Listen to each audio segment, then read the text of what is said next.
Ignition sequence start. 6, 5, 4, 3, 2, 1, 0. Liftoff. We have a liftoff.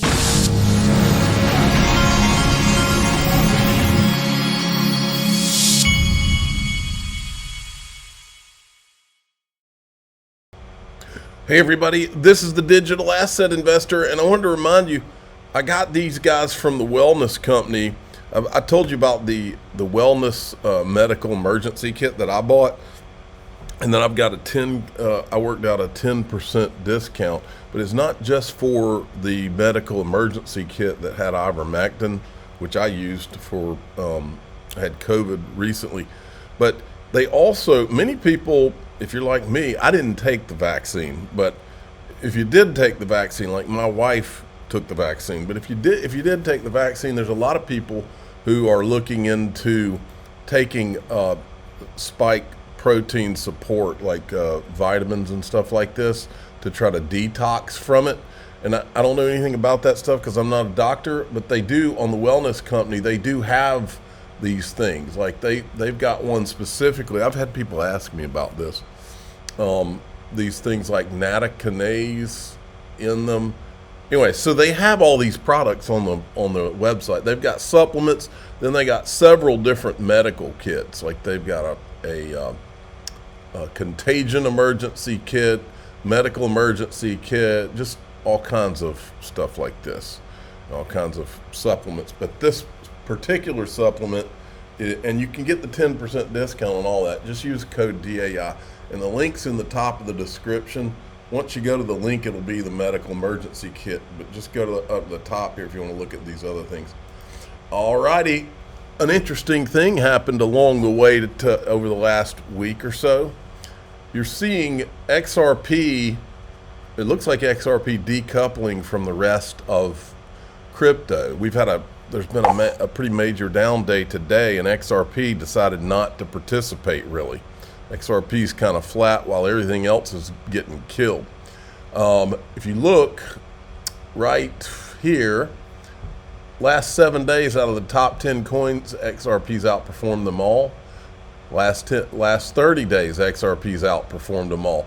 Here shortly, for the quarter, XRP will have outperformed them all.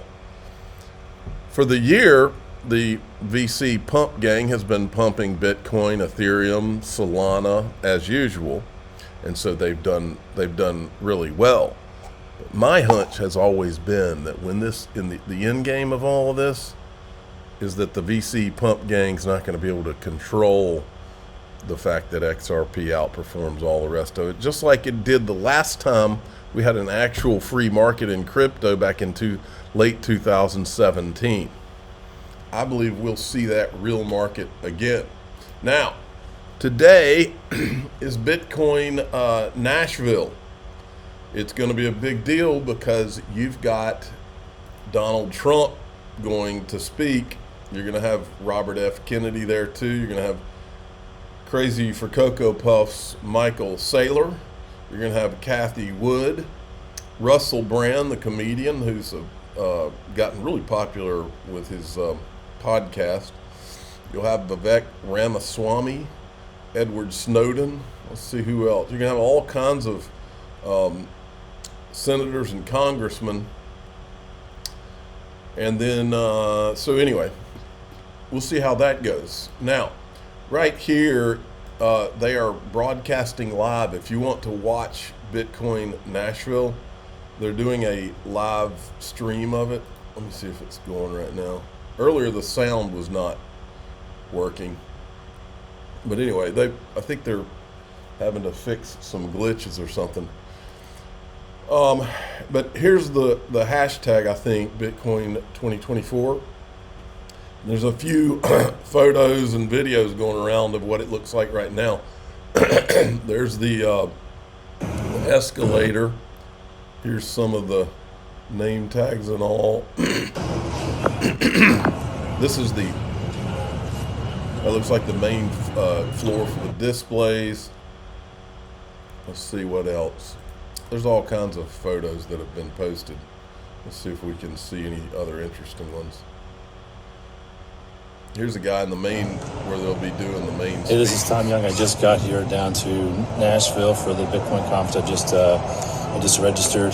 I would have gone to that conference, but I did not, could not make it happen this year. Had other things to do. There's old Bitcoin Ben. I remember him. See how Bitcoin Ben, he's old school. He's been around for a long time. Let's see here. Any other interesting? All right, I'm sure we'll be seeing some interesting stuff. Now, I saw this going around this morning, and I went to a Bitcoin Miami, and I walked into one of these storage containers with all the mining devices and all this stuff, and I literally took a picture inside of one of these, and the guys I was with, we were just laughing about what a joke this is. This is not Bitcoin. Look, they may allow Bitcoin to live, and they may allow Bitcoin to stay as a store of value and all, but Bitcoin is not the future of finance. Bitcoin might be, I've always believed that Bitcoin was designed to make people think as they are herded into the digital system, to make people think and feel like they have this libertarian choice. When I believe they were going to be herded into the system, whether they liked it or not, I believe Bitcoin was a hedge to make them feel, a government created hedge to make them feel like they were getting a libertarian movement, when they're really using it as a tool to herd people in and herd them away from physical gold while the central banks accumulate it. But it's not going to be the future of finance. It may be allowed to exist in the future of finance, but it's not going to be allowed. Now, another one of the tells in all of this that I keep talking about, Whitney Webb is one of these young, smart people that came along, and she's always all about exposing how the government's behind this, and it's a propaganda machine behind this. And I agree with most of what she talks about. But what I find interesting is that she's suspicious of everything, that the government is involved in most everything, which she should be, and I agree with. However, when it comes to Bitcoin, she toes the line about it being this libertarian movement, despite evidence that today I put right under her nose. She's got the video now. She's got the video that Chris Giancarlo, who created Bitcoin Futures, told me he has never seen before. Although, let's see how many views this has had. Doesn't even show how many views, but we know it's been viewed probably 250,000 to 500,000 times on, and I mean, look, Crypto X is not that big of a place. It's a big place, but it's not that big of a place. But she doesn't want, I've never heard her address the idea that Homeland Security met with the 4 Satoshis. Why would she not? Wouldn't that be something she would want to investigate further? But instead, she just goes to the Bitcoin conferences and speaks and doesn't question it. And that's a tell for me. Then we've got this. This is Senator Loomis, who has always been a Bitcoin, Ethereum person, never questioned ETHgate, never even uttered the words, never looked into it, never acknowledged it. I don't trust her as far as I can throw her. She says, scoop from me and Gasparino, who turned a blind eye to ETHgate once he knew all the information. Wyoming Senator Loomis plans to announce legislation for strategic Bitcoin reserve at Nashville conference. Strategic Bitcoin reserve. I think they already have a strategic Bitcoin reserve. The U.S. government, I think they own plenty of it. The hope is that Donald Trump will endorse the bill and the idea behind it at the Bitcoin conference this weekend. We shall see. Then we have Tyler Winklevoss is talking about how the guys from Andreessen Horowitz did a whole video that is worth watching, and the highlights of the video. The SEC has refused to issue any guidance as to which cryptos are securities and which are commodities. They've sued all these companies. To put this in perspective, Ben and Mark, never saw a single Wells notice in their entire 30-year careers prior to this administration. SEC is losing almost every case. SEC, here somewhere it says that they've refused to issue guidance, and we've been in Mark from Andreessen Horowitz have tried multiple times to engage with and educate Biden-Harris administration on their misguided policies, the damages they are causing, the results. Senator Warren has refused to meet with them. Gary Gensler, chair of the SEC, has refused to meet with them.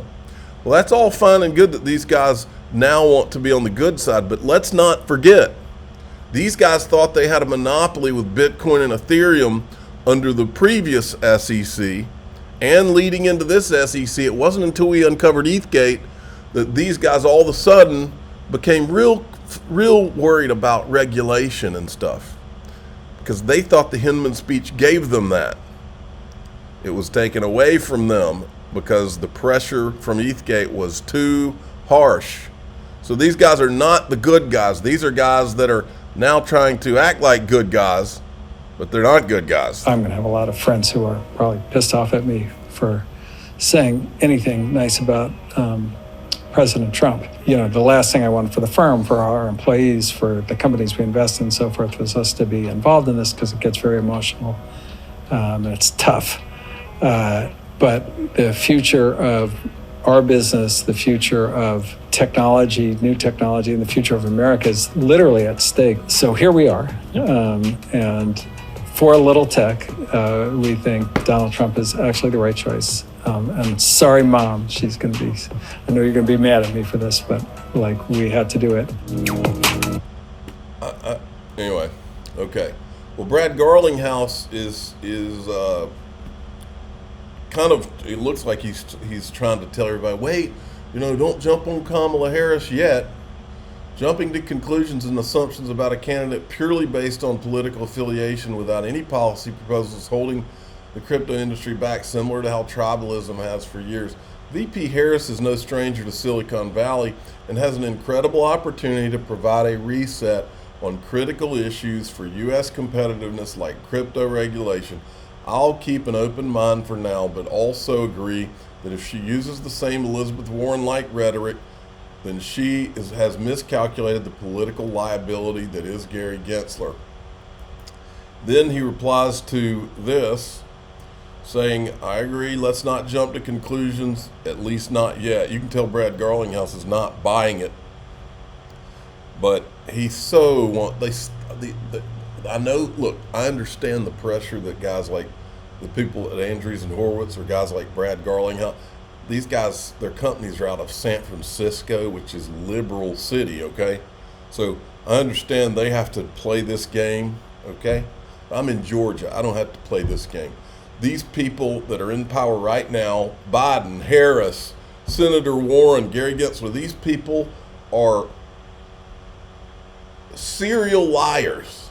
They've proven over and over that they can't be trusted, that they lie to accomplish their end goal no matter what. Kamala Harris has lied about Biden's health for over 4 years to the American public. The idea that we're going to now turn around and take her serious and somehow vote for her, or believe that, oh, okay, she's going to transition on crypto. Screw her, is what I say. Screw her and the whole group of them. I don't trust any of them. Why would we? They've given us no reason to trust anything that comes out of their mouth. I don't understand why this is even so hard for people to get their mind around. For the first time, John Deaton, that I've seen, John Deaton's in a video with the guy that the Elizabeth Warren plant who he's running against. Watch this. There was a ruling that said when there was vagueness, if you will, which we know the regulator likes, then the regulator can choose, interpret the law, and make up rules. And there was this Chevron case that got overturned. For example, it was a fisherman who was fined $700 a day. He had to pay for someone to count how many fish that he caught per day, so he didn't go over the limit. And the Supreme Court said, no, Congress must specifically authorize our federal agencies to do what they're doing. Now, the perfect example of why the Chevron decision was the right decision lies with my opponent, Elizabeth Warren. And everyone in this community probably knows this, but Senator Warren sits on the banking committee, which oversees the SEC, Securities Exchange Commission. And before a hearing, when Gary Gensler, the chairman, was sworn under oath, her office sent him not only the questions that she was going to ask beforehand, she sent him the suggested answers to those questions. She then read the script that she wrote. He provided the answers she told him to say, and then she got on TV and said, "Look what Gary Gensler said. Don't take my word for it. Look what the expert Gary Gensler said." She violated her oath, and that's an example of what you call regulatory capture by a senator. Okay, now in DAIXRP.com, we're going to talk about how all their lies are unraveling in so many ways. And this thing, I mean, look, our country's in a really dark, scary place, and we're going to talk about some of that, because if I talked about it out here, their friends in all these social media outlets would make sure that I was censored, so I can't talk about it out here. That's how bad it is. I feel like it kind of feels like we're the rebel forces in Star Wars, and we're trying to blow up the Death Star. That's what this is like. I'm the digital asset investor. I'm not an investment advisor. This is for entertainment purposes only. Please subscribe, hit the like button, and tell your friends and family. Here we go.